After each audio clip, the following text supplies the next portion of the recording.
আসসালামু আলাইকুম ওয়া রাহমাতুল্লাহি ওয়া বারাকাতুহু।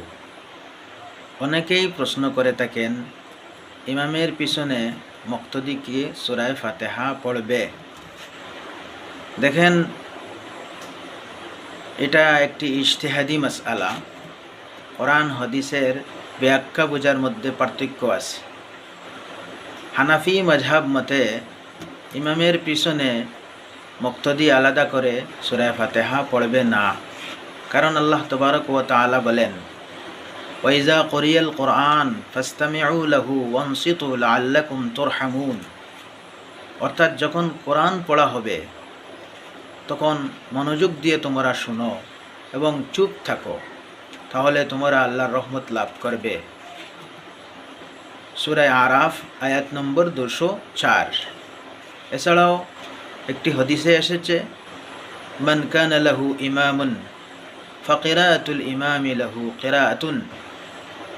যার ইমাম আছে, ইমামের কিরাতই তার কিরাত।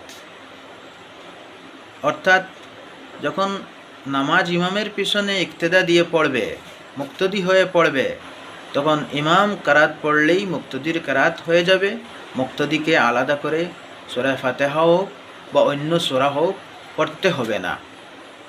তবে একা যখন নামাজ পড়বে তখন কিরাত হিসাবে সূরা ফাতিহা পড়া ওয়াজিব এবং সূরা ফাতিহার সাথে অন্য সূরা মেলানো ওয়াজিব।